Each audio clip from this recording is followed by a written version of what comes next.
Pod mentorstvom profesorja dr. Bogomirja Horvata ste v zelo kratkem času izdelali Delta Sigma modulator za analogno digitalno pretvorbo.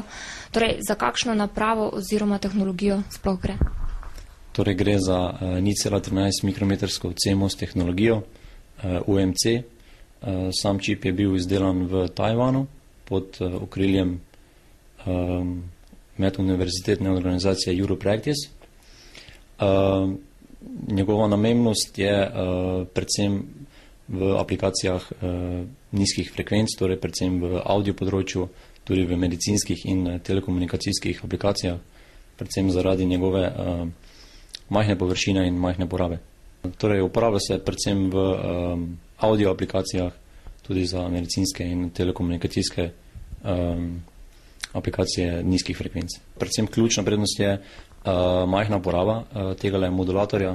Potem sam modulator je zelo primeren v implementaciji v prihajajočih naprednih tehnologijah CMOS, kjer bo napajalna napetost vedno manjša in ta tehnologija oziroma ta tehnika to dosti boljše omogoča kot pa trenutne klasične arhitekture.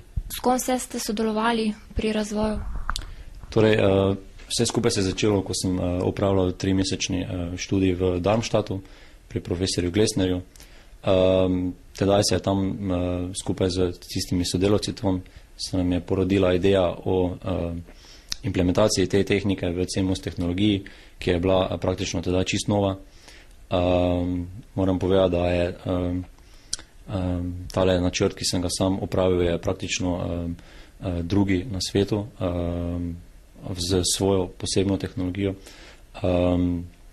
3 mesece sem bil v Darmstadtu, kjer sem stvar razvijal, simuliral, potem sem se vrnil v Slovenijo in sem mogel potem tudi nekaj časa počakati, da sem dobil ustrezen programski paket, v katerem sem svoje delo nadaljeval.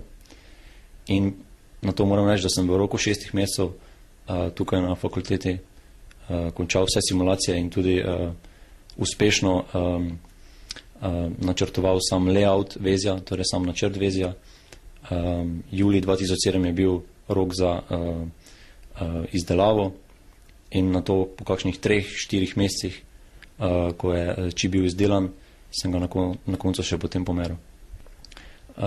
Torej, tehniko predstavljeno pred 2 letoma, torej februarja 2006, kot prvo na svetu, sem potem izboljšal v diferenčno topologijo in pa tudi implementiral v nekem drugem, torej Delta Sigma modulatorju, kar pomeni kar precejšen prispevek k znanosti. Tukaj so priključki na samem siliciju. Okoli jedra imamo vhodne in izhodne celice. Tukaj pa je sedaj moj prispevek Delta Sigma modulator z 3 integratorji. Tole zelena površina predstavlja kondenzatorje, metal kondenzatorje. Tukaj imamo generator urnih impulzov in pa bias vezje.